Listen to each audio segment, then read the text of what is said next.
मायावती के मन में क्या है, ये अंदाजा तो उनके करीबी भी नहीं लगा सकते। मायावती एक बार फिर सुर्खियों में है। अब की बार फिर एक बार मायावती ने आकाश को जमीन पर लापटका है और बागडोर अपने हाथ में ले ली है। आकाश की पहचान इन दिनों उनके भतीजे से कहीं ज्यादा उत्तराधिकारी के तौर पर होने लगी थी। आकाश मद में चूर थे, ऐसे इल्जाम लगे। साल भर पहले भी आकाश को पार्टी बदल कर दिया गया था। बीएसपी में आंतरिक सत्ता संघर्ष चरम पर है। दलित राजनीति, सोशल इंजीनियरिंग के पास वे कभी मायावती सूबे की ही नहीं, देश की सबसे बड़ी दलित नेता बनकर उभरी थी। एक अरसे तक उनके दबदबे के आगे क्या नेता क्या पार्टियां सब बौनी नजर आती रही। फिर वक्त ने करवट ली, मायावती को अपने सिपे सलारों में गद्दार दिखने लगे। एक एक कर सबको नाप मायावती बीएसपी में अकेली नेता रह गई। वैसे सबके रहते भी मायावती ही पावर सेंटर थी। संगठन में उनकी मजबूत पकड़ थी। भले वो चौक चौराहों पर पब्लिक मीटिंग ना करती हो, किसी के शादी ब्याह बारात में उनकी एब्सेंस बनी रहती हो, मगर मायावती का वोट बैंक बहन जी के बटुए में था। समय गुजरा, धीरे धीरे बीएसपी में मायावती के बाद कौन सवाल सिर उठाने लगे।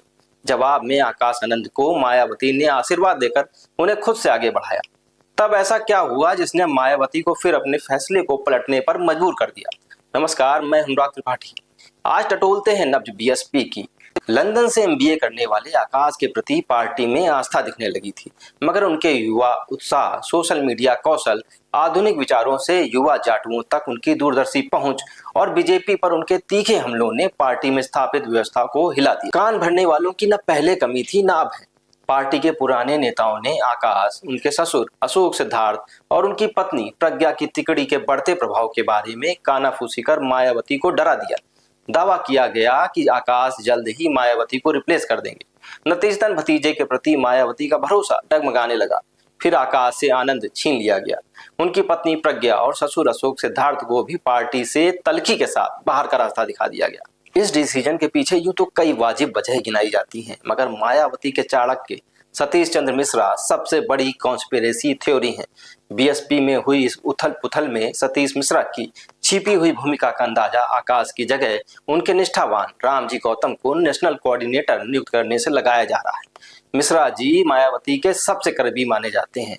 वो न केवल भ्रष्टाचार के मामलों और भूमि विवादों के कानूनी निपटारे में अहम भूमिका रखते हैं, बल्कि आज जो बीएसपी बीजेपी की बी टीम सरीखी दिखती है, उसके पीछे भी एससी मिश्रा का दिमाग है। कहने वाले तो यहाँ तक कहते हैं कि मायावती बगैर उनसे राय मशवरा किए कोई डिसीजन नहीं लेती। यूपी में साल 2027 की शुरुआत में इलेक्शन है। सीएम योगी की लीडरशिप में बीजेपी जीत की हैट्रिक लगाने उतरेगी।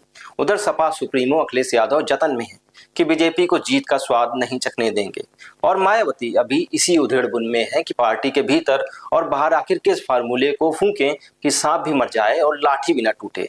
खैर, यूपी में जाटव आबादी 14% के करीब है, जो मायावती के उतार चढ़ाव के हर दौर में उनके प्रति निष्ठावान रहे हैं। इसलिए भले ही उन्होंने यूपी की पहली दलित महिला मुख्यमंत्री बनने के बाद लगातार बाकी समुदायों के वोट खोए हों, मगर 2017 में भी 30% वोट शेयर के साथ जाटव वोटों पर उन्होंने अपनी पकड़ और प्रासंगिकता बरकरार रखी।